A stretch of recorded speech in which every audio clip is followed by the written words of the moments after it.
Beh, chiara, sì, anche lui. E lui, carne verde, hanno da alla fine.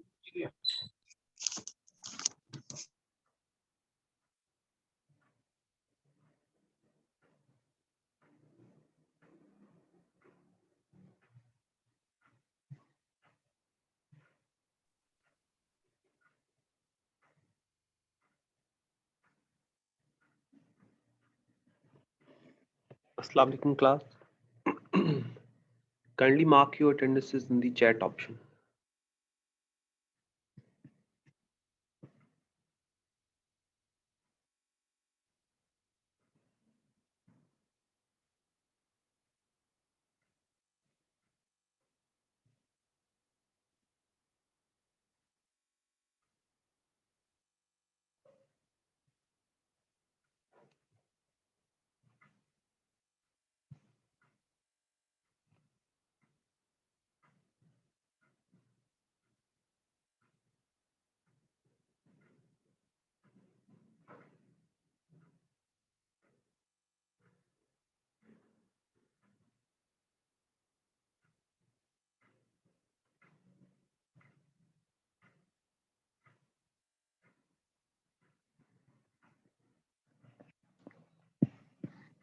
So we're back to the abnormal.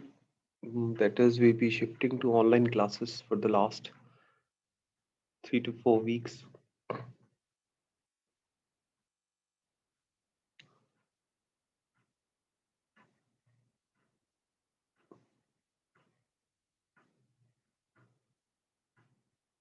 And we will be managing our student-based presentations also online. Not sure about the examination. Someone was asking about the examination because this restriction applies till 28th of March. If any extension happens, then your paper might also be conducted online, but this is just one of the possibilities.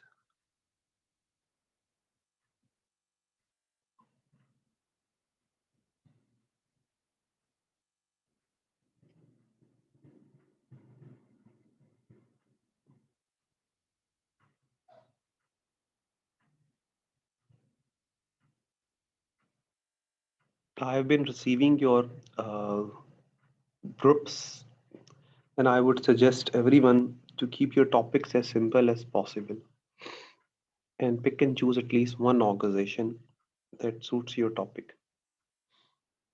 So if the topic was quality management, I have no issues with that. I would suggest to keep it related to the HR functions that will be more appropriate. You can pick and choose human resource management. Also, should take up topics like team management. You could also talk about, just as one of the topic was international business practices. So globalization is there. CSR is another hot topic that is there.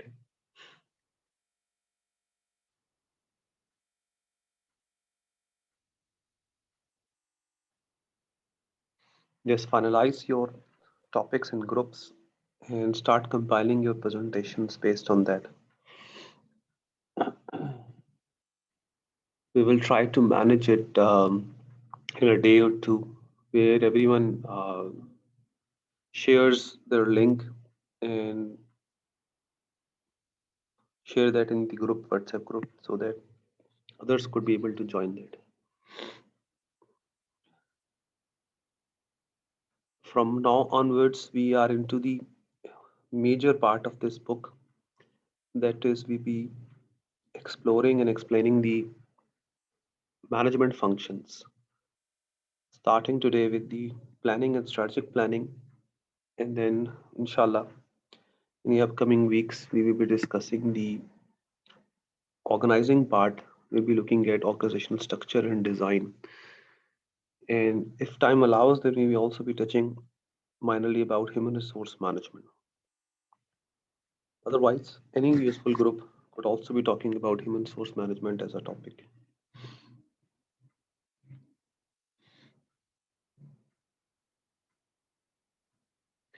So let's have a look at what planning and strategic planning holds for. As you can see that in the early classes, once explaining about the Polk model, that is planning, organizing, leading, and controlling model, I suggested that planning is all about establishing and defining organizational goals. And last time we also looked at a picture that explained the goals could be divided at various levels of the organization. Most likely, the most critical goals are at the top, that is called the strategic goals. They set and establish the futuristic direction of a company. These are outcomes not only for the whole organizations but also for the individuals and groups. Uh, Not only this phase, this function establishes the goals, the major objectives of the company. The essential part of that will be also to define how to achieve those goals. We call it developing and executing the strategies. Strategy is the direction through which the general guideline through which the company might be able to achieve those goals. For example, two major strategies are cost cutting and innovation. We'll be looking into those strategies in complete detail once we move ahead in this chapter. There are also various levels of strategies corresponding to achieving the organizational goals. These strategies tend to guide about the executable plans, that is, what and how exactly the organizations be able to achieve their objectives. These are specific written plans. Strategies generally provide general direction. Plans provide a most likely a written roadmap how to achieve those goals. They specifically indicate what tasks are to be done and who is doing those tasks and how the resources will be utilized. So for example, the written copy of a budget is a complete plan in itself. So that's how the goals, strategies, and plans are interlinked. Last time we also looked at the various levels of management, and we suggested that various goals are to be achieved at various levels.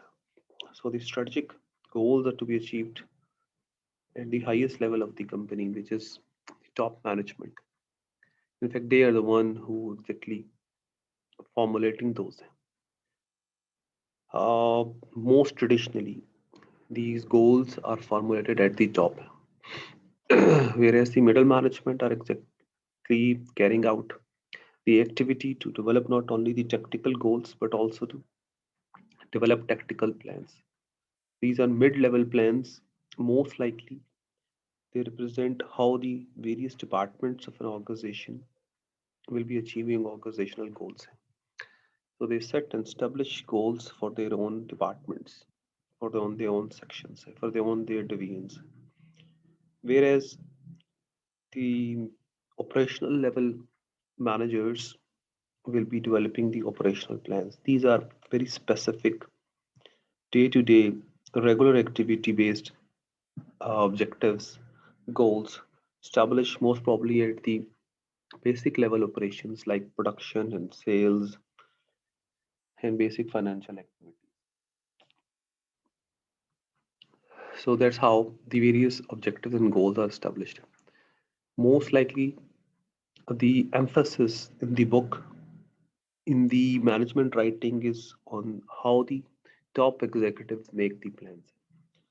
Because traditionally, once those plans are developed, they are communicated downwards at the middle level, extracted for the departmental levels, and then communicated downwards at the unit level, at the divisional level, so that the operational managers know what exactly they are up to. But you could see that there are many possibilities. The arrows are going all the way, all directions. So it is quite possible that organizations may pick and choose a bottom to up approach where goals and objectives are developed at the unit level and aggregated at the top. Most decentralized organizations may follow this approach. Now, with someone asking why mission is at the top, because mission is the grand goal of a company. So the mission statement reflects what exactly the company is up to in upcoming years. So it is a strategic goal. Mission statement is usually for the whole organization, entire organization. So it is usually guiding all the goal setting process. Not only the goal setting process, but also the planning process. That's how the goals and plans are usually associated. Because planning and strategic planning has greater importance now. Most likely, it all started in the 1930s. So there's a bit of history about how the planning was carried out, and it was associated with the U.S. government's um, action against the 1930s depression, the Great Economic Depression. If you've gone through a bit of economics, you and history, you would find that in 1930 we faced a great economic depression, especially starting in UK and then expanding and touching various parts of the world, where someone suggested that if you could produce more, it could be easily sold in the market. So the supply could be able to create its own demand. Based on this formula, companies started producing in mass outcomes, placing it at the retail shops so that they would be sold. But because there was not enough demand created, so the products were not sold as per the expectation. So the vicious cycle of losses started to incur. And it basically suggested that the actions of people, especially the whole economy, were not thoroughly planned. And this lack of planning resulted in this great economic depression of the 1930s. So there was a need to relook at the way we were like carrying out our economic processes, especially the way we were producing and then moving goods into markets. That should be a planned and systematic effort. So that's how the need for planning started. I think most of the plans were carried out during the World War One, especially in World War Two. Especially in World War Two, United States had a very powerful strategic planning system. They call it the strategic planning uh, structured system, where the word strategies were the very first time used during the war. And it helped them to not only manage their resources across various borders, but also to maneuver and manage their resources and deploying their resources effectively during the World War. This helped them in winning the war in many ways. And because the Industrial Revolution was already building up, as you know, the history. After the World War II, it was at the boom. It was for like was moving up with a lot of pace, and because we were producing goods in numbers and were like commercializing everything, so therefore proper planning was carried out in the 60s and 70s.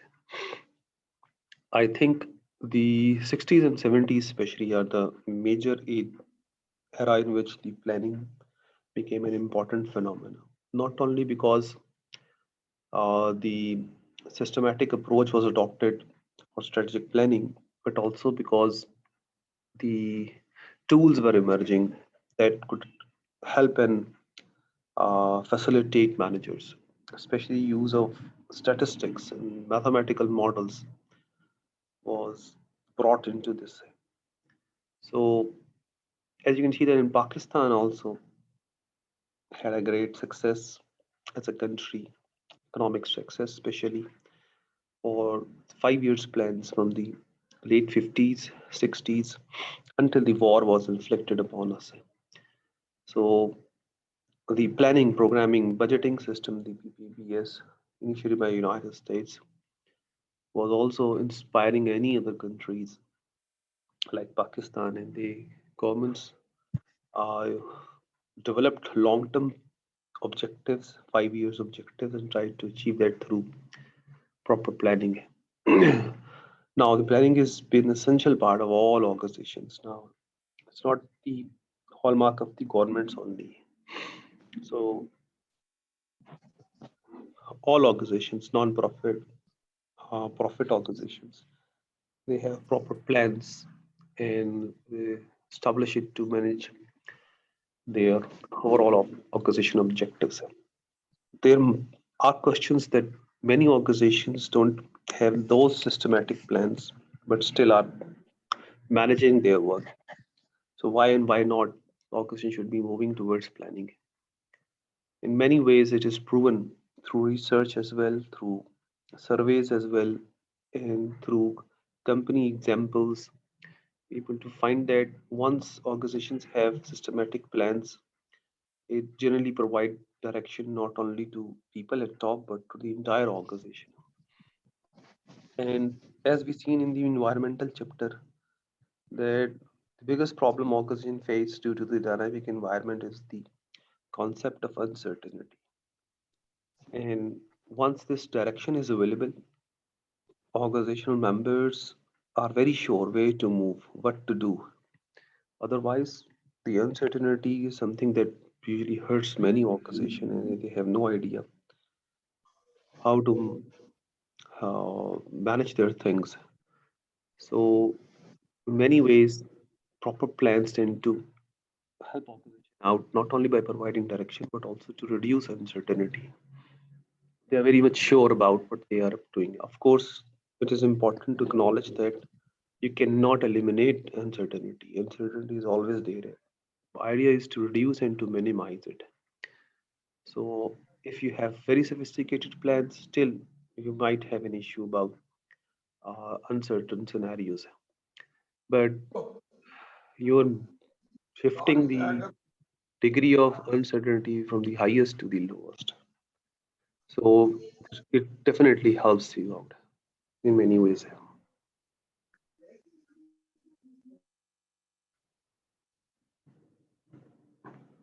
Of course, uh, you have plans. They provide a system of mechanism through which everyone executes. If you look at any manufacturing concern, or if you even look at service concerns, you look at sales teams, if you look at various operations carried out in an organization. If you have a plan, it provides you a complete system of how things are to be executed. Most likely, these are also associated with very well defined procedures. And once you're following those procedures, set mechanisms, you could see that organizations are able to eliminate waste. Wasteful activities are reduced, minimized, and therefore their waste in processes are reduced. Their waste on products are reduced, or the waste on uh, their material are reduced. So it helps them to cut their cost in many ways. But also the concept of redundancy, that is the repetition of work, unnecessary repetition of work. Because once your plans are there, it provides a system for everyone and designates responsibilities to people. And therefore, clear, distinctive, purposeful, productive responsibilities are associated to people. Therefore, it helps organizations to minimize wastefulness. Therefore, it improves their productivity in many ways. Uh, if you see that usually these plans are developed at the top and communicated downwards, and managers tend to provide uh, sub managers and unit in charges with standards and standard procedures to be executed. So once you have standards about everything and you set establish benchmarks of achievement for everyone in the organization, it definitely helps you to monitor whatsoever is going on, and therefore it becomes a basis for your controlling as well. So the planning is to be linked with almost every aspect of the organization, and it has proven to be vital for many organizations that they should be able to develop and execute systematic plans, especially organizations that are bigger in size. So if you put complexity of size here, if their company is huge and big, it's almost impossible for managers to manage them abruptly, non-systematically. They definitely need systematic plans to manage bigger size organizations. Most likely, the head offices are constantly working on improving organizations, aspects, and dynamics.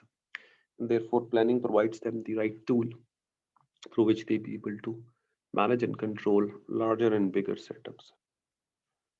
Let's look at the differences between the various plans. We especially are focusing on two extreme level plannings. We call them the strategic planning and the operational planning.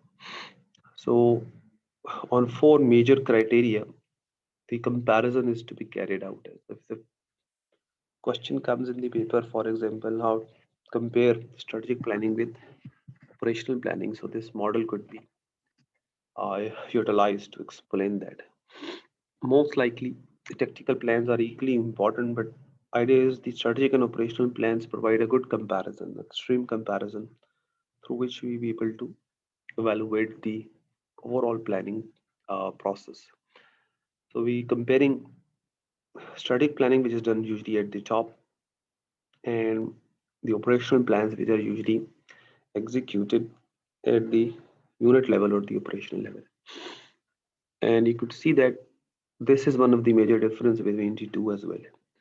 The strategic plans, they basically are developed for the whole organization, whereas the operational plans are developed only for the unit or the divisional level. So one of the major difference between is their breadth, that is their scope. The scope of strategic plan is for the whole organization, whereas the operational plan scope is limited for the unit level. And because strategic plans are developed for the far future, just give me a break.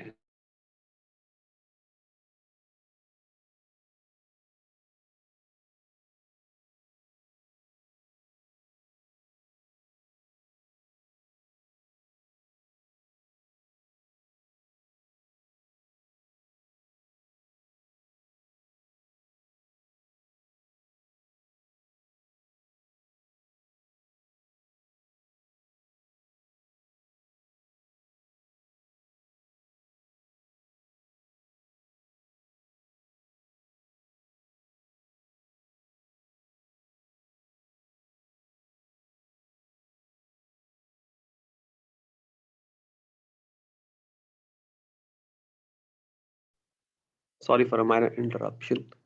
So you see that the scope of the strategic plan is for the whole organization, so organization wide, but also their application is for the longer term. That is, they are developed for far future, say for the next 3 to 5 years. In the 60s, the strategic plans were up to 7 years, were developed for the upcoming years. But because the rate of change is so fast, it is not recommended for organizations to develop strategic plans that are from 3 to 5 years. But if you look at the operational plans are developed for regular basis, for daily routine basis. Most likely, an operational plan could be up to 6 to 8 months or to 1 year. So their breadth is limited, their scope is limited, they are short term in nature as well. Whereas the Their orientation is short term, whereas the strategic plans are for longer term. Also, the operational plans are very specific, pinpoint, because they exactly provide the executable things, tasks, and therefore they are very specific in nature. Whereas the strategic plans, because they are for far future and for longer term orientation, they cannot be specific. So they provide you direction. So they are very much in journal in nature. And for strategic plans, they are to be developed for once for 5 years, for 3 years. So we tend to execute a strategic plan for 3 to 5 years. After 3 to 5 years, we reevaluate, reassess, gather intelligent information, and then redevelop a strategic plan that might be unique every time. Whereas the operational plans for a certain unit are very specific in nature and they could be utilized again and again. That's why the word standing is being used. So if a unit operational plan is there and for next coming up strategic plan, we need to execute the same operation again. We might be able to use the same plan again. So from that perspective, the strategic plans are very difficult to execute, very difficult to develop. Whereas the operational plans, because once properly programmed and designed, might be utilized again and again. So they are much more easier to manage because they are very routine and might be repeating all the time.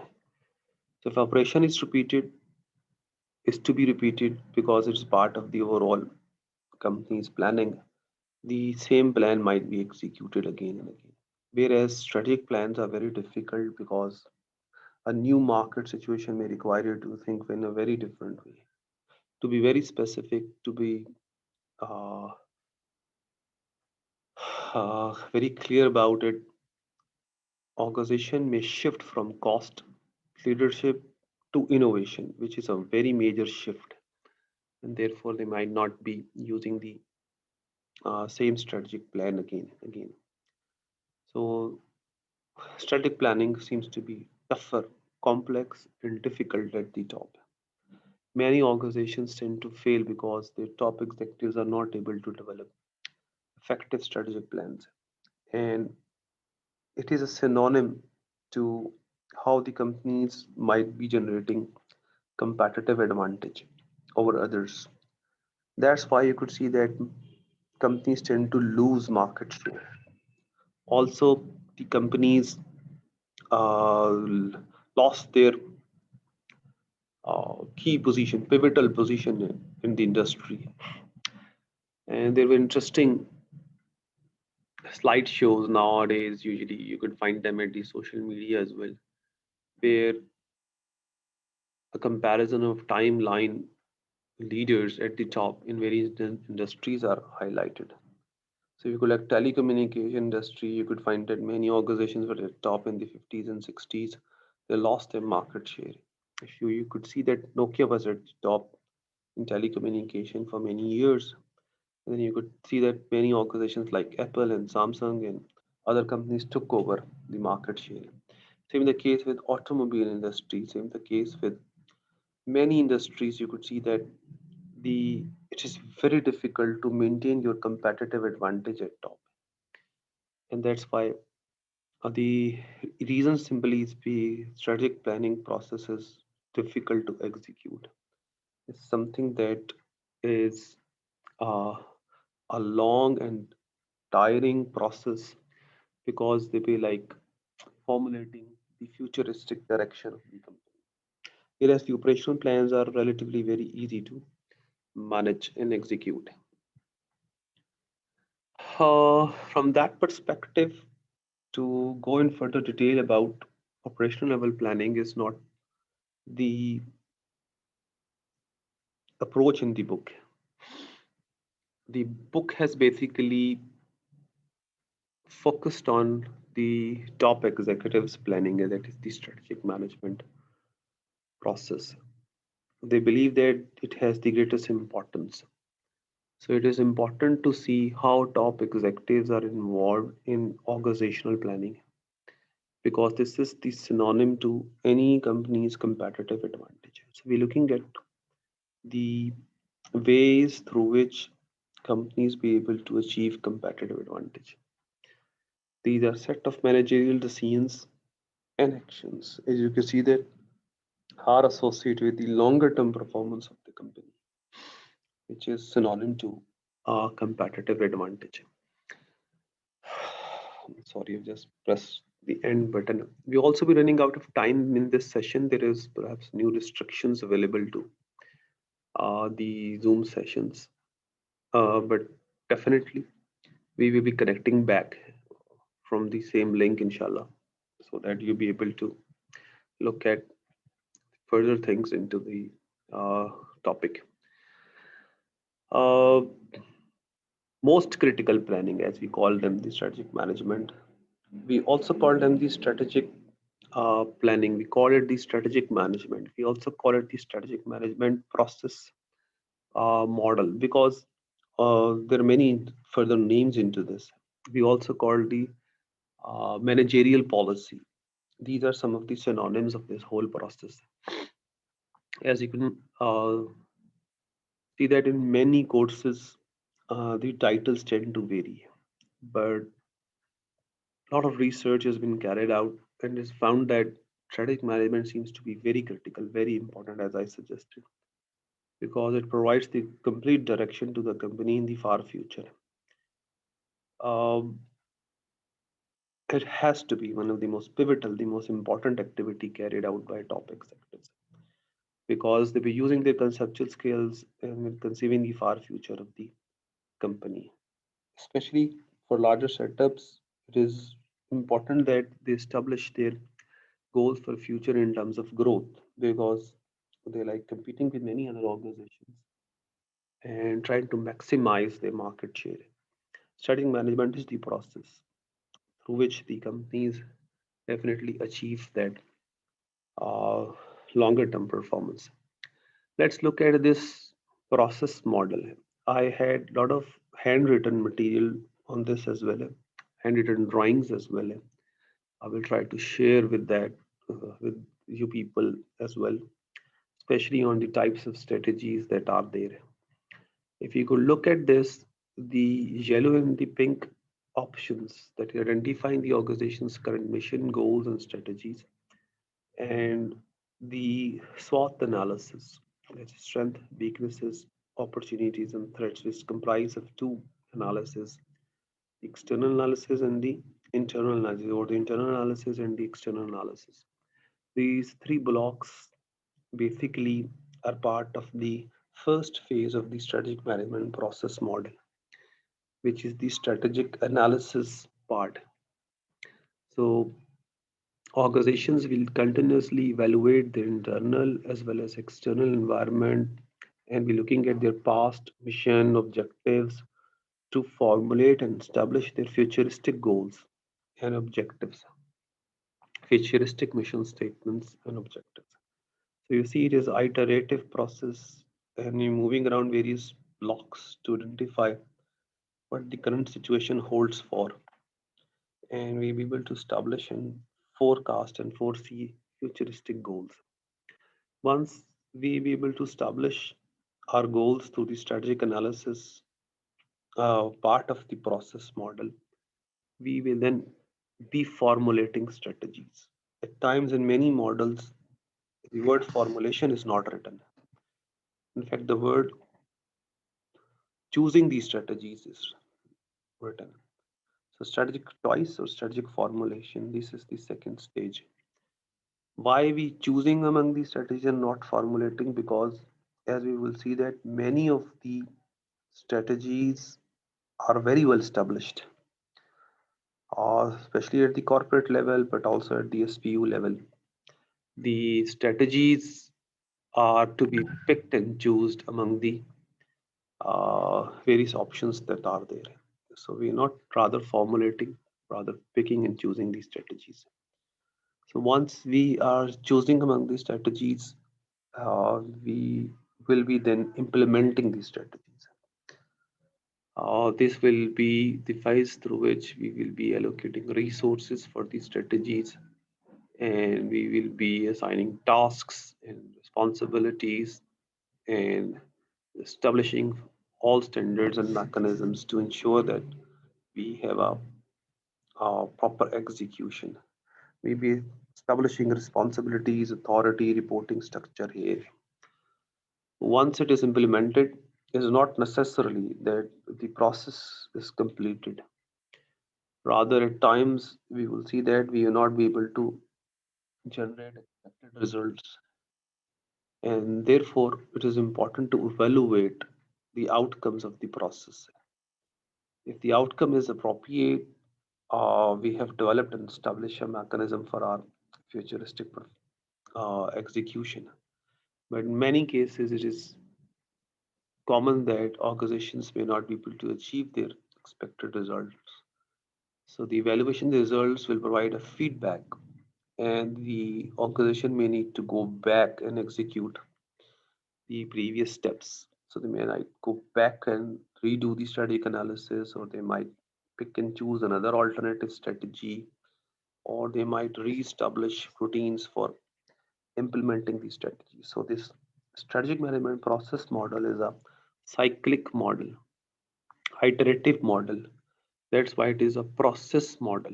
In a process model in which you be having stages and phases, and you might need to go back and redo the phases if you're not being able to get the desired results. Uh, Very famous model. Uh, it has so many complementary models as well. So if you will go through the various parts of this chapter, you'll see that you'll be looking at many important tools during the whole stages model. You'll be using them. For example, we'll be looking at the BCG matrix, the Boston Company matrix, which is Boston Company Group, um, uh, developed by authors, which provide you an analysis of the company's position in the market, competitive market, and also the overall, in comparison to the overall growth of the market. So it will help you to pick and choose among various strategies. Similarly, the Michael Porter's five forces model is also available, which is again looking at your overall competitive position and picking and choosing among various options that are there. Once we be back, inshallah, in the next session, might be also be looking at the various forms of strategies that are there and be able to see various combinations that are quite possible. And it is an important session because many of us have little idea what type of strategies that are there and how various combinations are quite possible once we're picking and choosing among strategies. Many top executive level positions, interviews, especially if you're looking for a executive level positions, usually revolve around this process. They ask continuous questions on how you'll be executing your strategic plan for the far future. So this will provide you a bit of orientation. We will be, inshallah, we be back at 11:15 for the second session, and inshallah we'll complete it at 12. So we will keep it to cover it as maximum as topics as possible in this particular chapter. We have a less than a minute available.